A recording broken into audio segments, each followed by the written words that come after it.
Meat City, baby.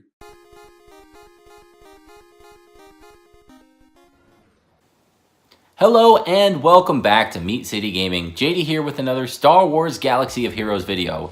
Well, kinda. Let me be perfectly upfront about what this video is, what I'm covering today, so you can decide if it's something that's worth watching. It's kind of a one-off, so if this is not your cup of tea, feel free to skip it and I will see you in the next one.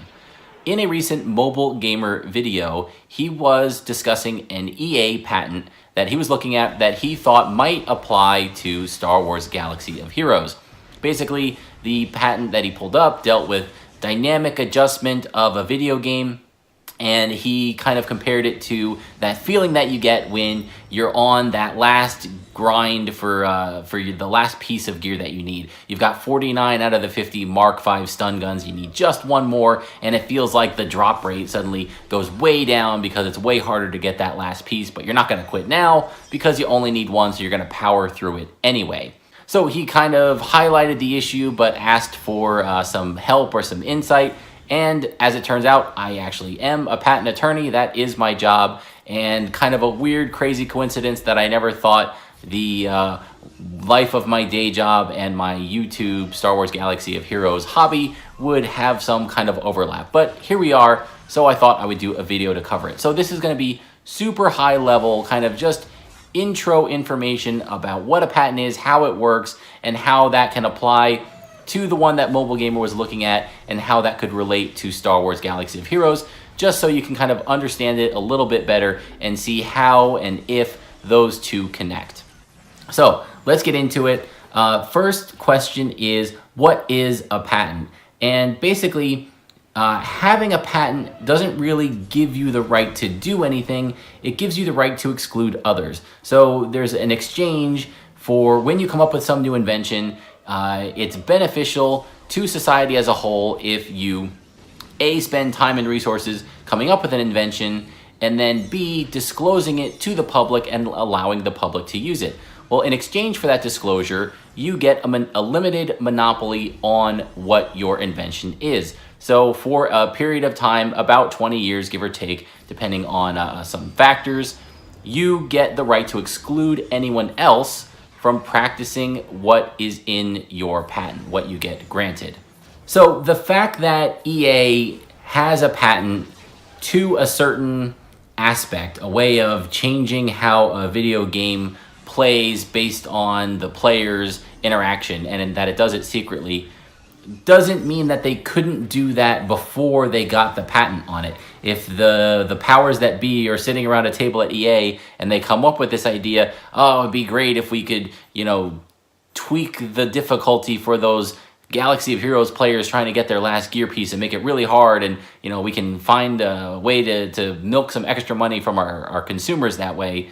The fact that they either do or don't have a patent has no impact on that. They could just do it. They could just put the code in and it would be there. Having the patent only would prevent somebody else from doing that same thing. So if at the end of the day you think this patent is a bad thing, you think it encourages a poor practice in the video game industry, you might see it as a good thing because it's actually going to then possibly serve as a prevention from other video game companies also practicing that thing that you think is a bad practice. So, maybe there's a silver lining in all of this after all. The two other things to keep in mind about a patent is that it doesn't automatically let you do the thing that you're claiming. If you have a patent to something that's illegal, well, then the law is still going to prevent you from doing it anyway. Having a patent doesn't magically get you around that.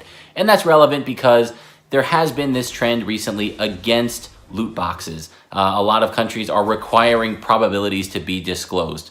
So I really don't think that there's this doomsday scenario where these patents are kind of the basis for behind-the-scenes tweaking to make gear grinds and those kind of things worse for players. It's bad from a PR standpoint. It goes against the recent trend in gaming, against loot boxes, and against the legal trend in a lot of countries against this kind of online gambling aspect of free-to-play games. So just from that aspect, I really don't see this going in that direction, and I don't see it as something that we should be worried about as players. Again, they could do it already if they wanted to. A patent wouldn't help.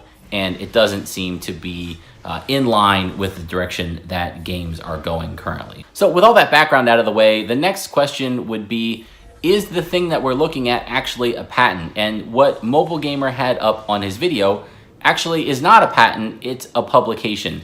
And maybe we're splitting hairs here a little bit, but a publication doesn't actually grant you any rights. It's not a patent. When you file an application with the patent office, after a certain amount of time passes, that document becomes public. That's called the publication. So what he had on his screen was just the publication for the EA application. And you can tell a publication, it'll say patent publication on it, and they'll have a numbering scheme that starts with a year, 2016 / and then a 6 or 7 digit code after that. An actual patent that's granted to the person that gives them the claims, the right to exclude, will have, they're numbered in order. So the patent that gets issued tomorrow, they're in the 10 millions now. So it could be 10,100,000, and then the one that issues right after that will be 10,100,001, and so on. So patents have patent number written on the face of them, and they're this 10 million number right now, counting up in series. Publications have the 4-digit year code at the start / with a 6-digit code. So what we were looking at in the Mobile Gamer video was a publication, but it actually did end up resulting in a patent. And not just one patent, but 2. You can actually file multiple patents based on the same kind of base disclosure. In the application, you describe your invention, you give all the information that you have that's relevant to it, you put that all in the document, and then you can choose to go after more than one set of claims in a series called continuations or divisionals. But basically what's important here is this disclosure that's highlighted in Mobile Gamer's video did result in 2 patents, and there's a 3rd application still pending. So it did actually grant as a patent. So the next question is, well, what does that mean? Patents basically have 2 main areas that you want to look at. There's the specification, which is the written description, again, what I talked about earlier, where you're disclosing everything relevant to your invention. And then there are the claims, and the claims are what you're actually protecting. When you get a granted patent, the claims are what matters. That's what everyone else has to look at and make sure that they're not practicing, because that's what you have the right to exclude other people from doing. So the claims are the numbered kind of paragraphs at the very end of a patent that gets granted. They start with 1, and they can go up to any number, but they get expensive. So usually it's 1, and then they'll go to about 20, but they can go much higher than that. And what you need to do then is read those claims and make sure that whatever you're doing, in this case, whatever video game system you're coming up with, doesn't do all of the steps in those claims. And I don't want to talk about the specifics of those claims too much and what they actually cover, but I will say the kind of example that's given in the description of those patents seems to focus on dynamic adjustment to cater to the experience of the player. They talk about a dungeon, and if you're just cruising through the game and it's too easy, then the dungeon might get its difficulty ramped up, and that ramping up will happen without your input and without you knowing about it. It's in secret. So conversely, if you're struggling, if you're just barely making it through the game could recognize that and turn down the difficulty of the dungeon. Maybe it removes a boss, maybe it removes a mechanic, something like that.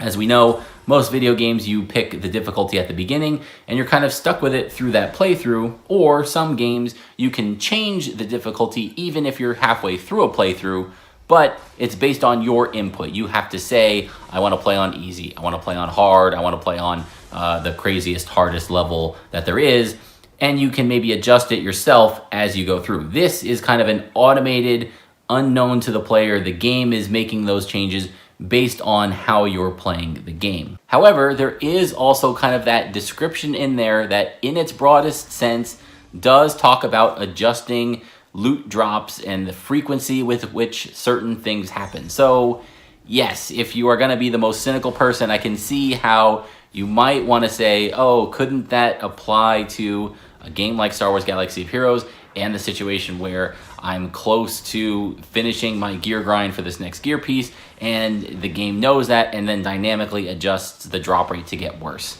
I can see how you would get there in that. But again, based on all the things we talked about earlier, the trend into video games, the way the law is going in loot boxes and gambling probabilities in online games, it doesn't feel like that's kind of the intent here or where that's going to go. But it is really interesting to see kind of behind the scenes the things that EA is working on. The other thing to keep in mind here is that, like I said earlier, EA could have just implemented this without filing for a patent. And by filing for a patent, they made it public, and they knew it was going to be made public. So if this was something that they were going to use for a nefarious purpose to kind of screw over the gamers, then they might have wanted to keep it in-house and not publicly display it for everybody to see. The fact that it is public, that we know about it, that we're talking about it in a video, I think makes it a little less likely that it's going to be implemented in the way that Mobile Gamer was worried about, because the backlash would just be too great. And like I said, there would have been better, more effective ways to do this without exposing it to the public. So that's, again, very high level, kind of just an intro to patents and how to kind of look at them and how we can think about this a little bit, how it might apply to Star Wars Galaxy of Heroes. I hope you guys kind of enjoyed that little peek into the world. If you have questions, feel free to ask them. Again, not every day that I get to engage in video games and patents in this way, so I would be happy to answer any questions you guys have. Feel free to leave them in the comments below. Thank you for joining me, and I'll see you next time.